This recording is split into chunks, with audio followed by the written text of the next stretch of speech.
Ambrose Beers. Ambrose Beers was born in Meigs County, Ohio. At a young age, Beers couldn't even read or write. He fought in the Civil War. A sniper's bullet struck Beers in the head at the Battle of Kennesaw Mountain.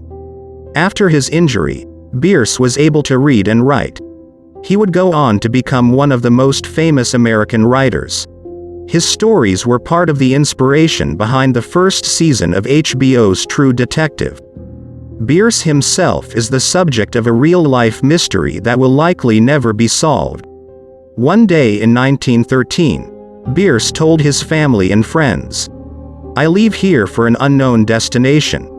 He was never seen again. Some speculate he was killed in Mexico, while others believe that he may have committed suicide. We will most likely never know. Perhaps he had no difficulty crossing the field.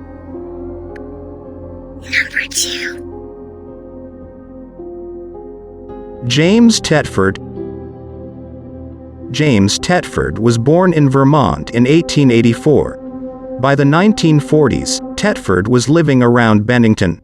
Things started to get strange following Tetford's return to Vermont at the end of his second tour of military service at the end of World War II.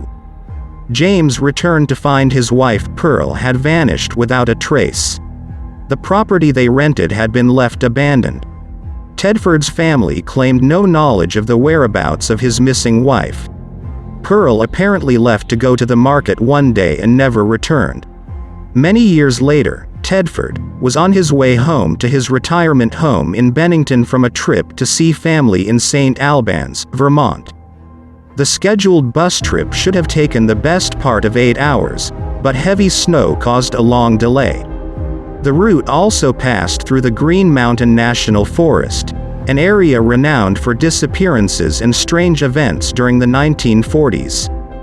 Tetford was seen sitting on the bus by 14 other passengers. They all testified to seeing him there, sleeping in his seat.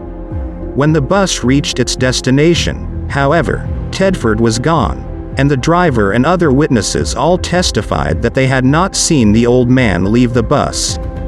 Tetford was seen getting on the bus in St. Albans by multiple witnesses, and was seen still on the bus at the last stop before arriving in Bennington. Somewhere between the last stop and Bennington, Tetford vanished. Strangely, all his belongings were still on the luggage rack, and a local bus timetable lay open on his empty seat. The area is now referred to as the Bennington Triangle. Disappearances are still occurring to this day. Number 3. Owen Parry. Owen Parry's disappearance from his sister's front porch isn't nearly as famous as some of the other people on our list. In the summer of 1763, the paralyzed 60-year-old Owen Parry simply vanished. Owen Parry was living with his sister in the town of Shepton Mallet in the English countryside. One moment he was there, the next, poof, he was gone.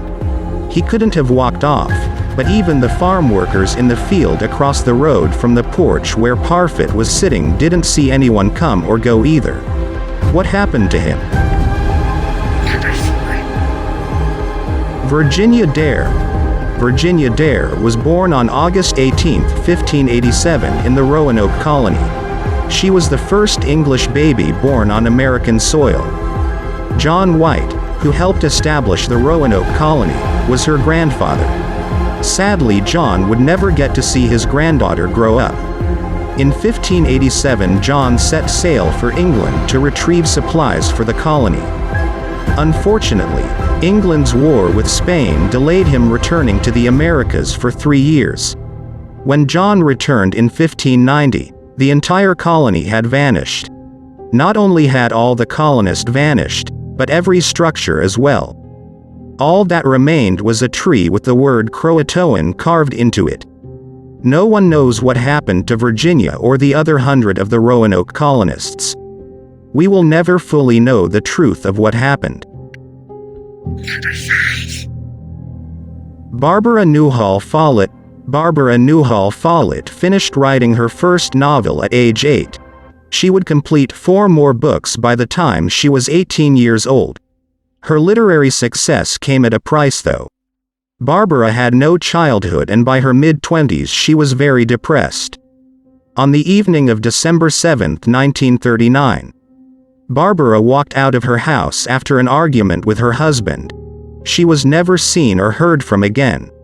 No body was ever found.